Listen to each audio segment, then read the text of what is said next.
Welcome back, everybody. I'm Michael Foley, and in this video, I'm going to teach you how to hit the heavy bag.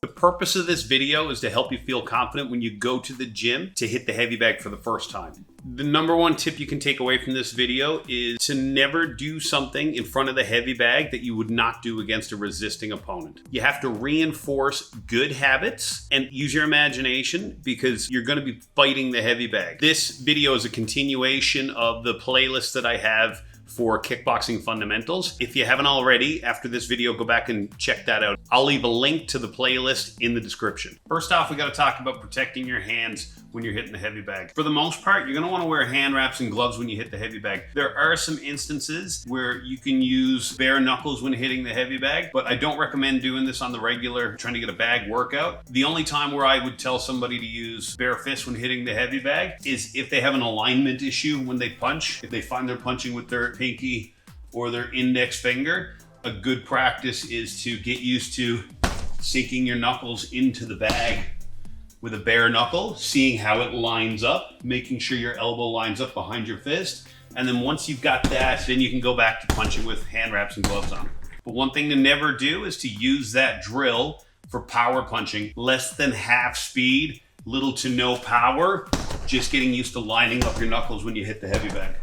The next tip I got for you is you want to time your rounds. If you're an amateur kickboxer like I was, we typically fight in 3 2-minute rounds. So a base workout for me, a entry-level workout, would be 3 2-minute rounds on the heavy bag. If you're doing a regional title fight, that would be 4 2-minute rounds. If it's a national title fight, it would be 5 2-minute rounds. So you want to build up to being able to do the maximum number of rounds that you would be expected to do wherever you're competing. Professionals fight 3-minute rounds. So if your goal is to be a professional, then you want to build up from 2-minute rounds to being able to do 3 3-minute rounds and to even be able to complete 5 3-minute rounds. The next tip I got for you is to hit the center of the bag, or at least flush with the bag. What I mean by that is I often see people make the mistake of hitting the bag on an angle here, and they scuff their punches off to the side of the bag. This is a bit of an exaggeration, but it's just to show a point. When I'm throwing straight punches, I want to hit the middle of the bag, flush with the top of my fist and the top of my glove. Let's just look at 3 punches that we're going to use later on in the video. When I throw my jab, I want to hit flush in the middle of the bag. When I throw my cross, dead center of the bag. And when I throw my hook, I want to throw my hook punch and hit the center of the bag, but on the angle that I'm throwing the punch on. So it looks like this. The next thing you need to keep in mind when you're hitting the heavy bag is your distance from it.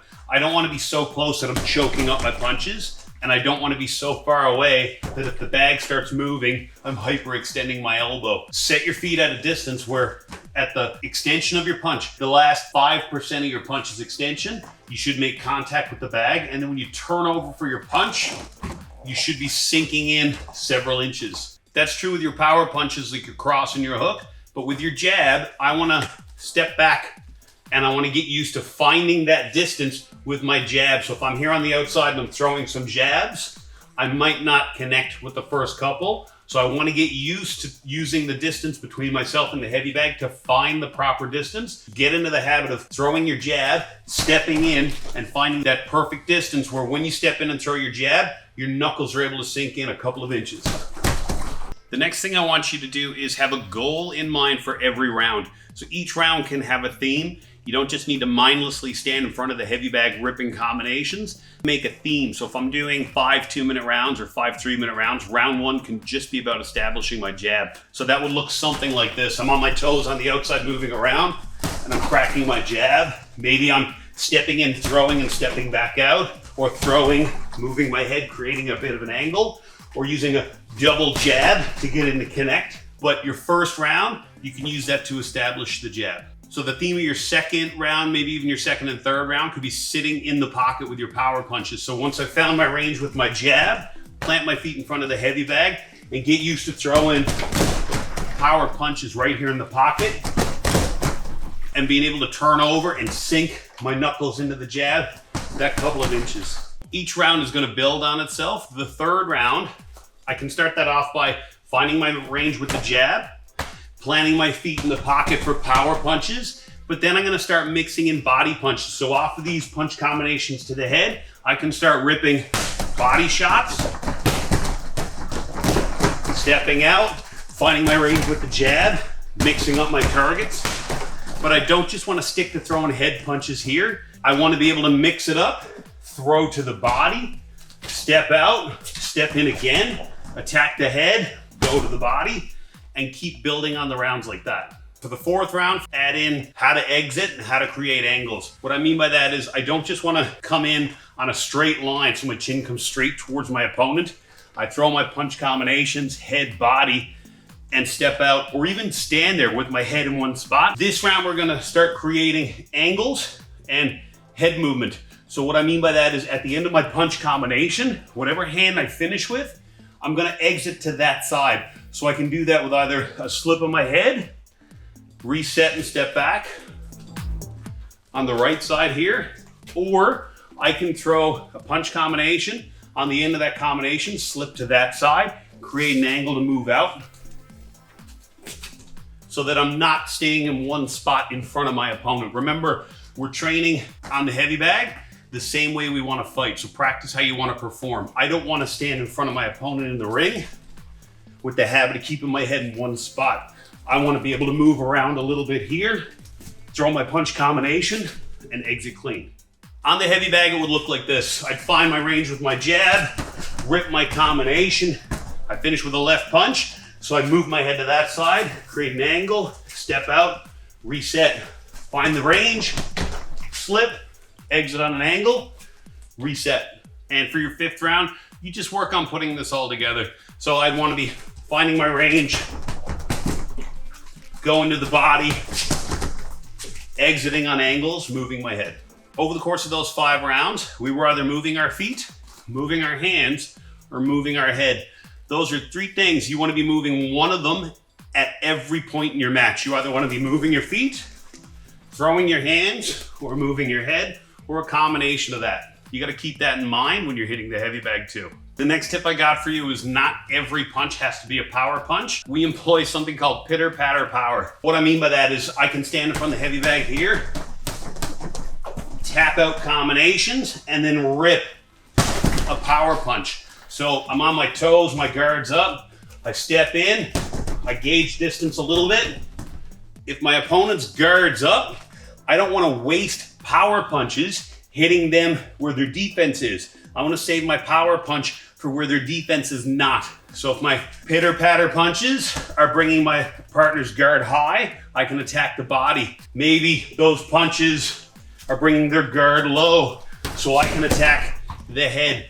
But you want to save your power punches for where the target is going to be open. The next tip when you're hitting the heavy bag is be mindful that you're not creating a pattern that your opponent's going to get used to. If every time I attack the heavy bag, I step in with my jab and then I follow it up and then I do the exact same exit, a good opponent or a good opponent's corner is going to see that pattern. They're going to start yelling out commands to their fighter, or your opponent's going to recognize it and then they're going to work on their counter punch. So it's a very good idea. It's almost a fundamental concept that you got to get in your head, is that I give them a different look.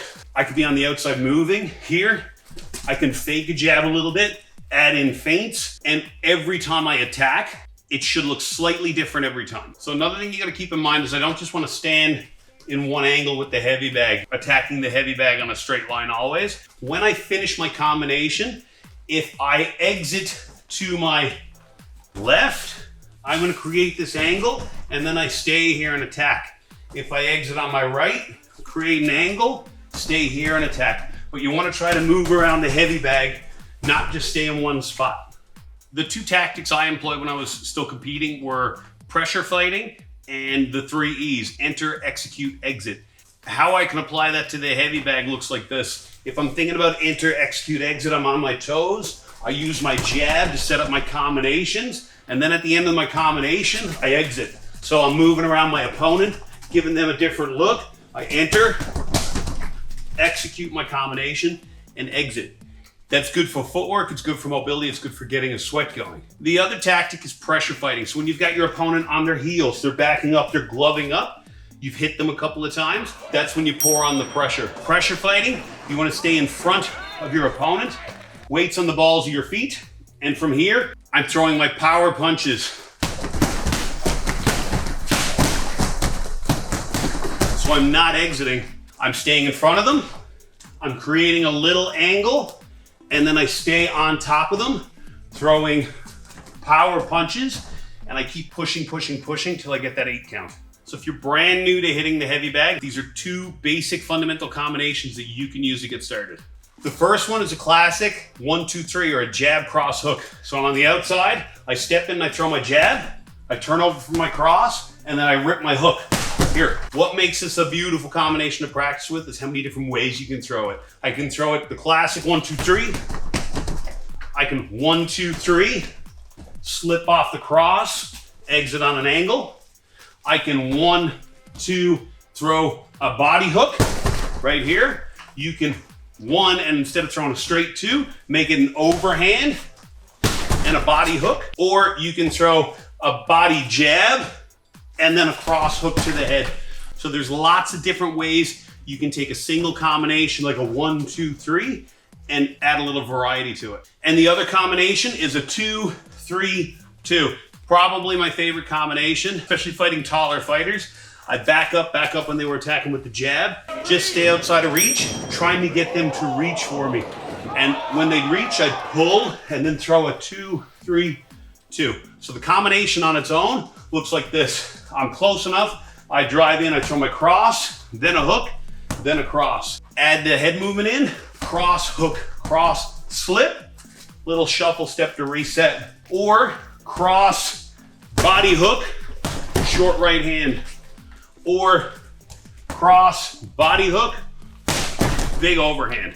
There's lots of different ways to mix that one up. So hitting the heavy bag is one of the most important tools you can use for developing your striking, your punching, and your kicking.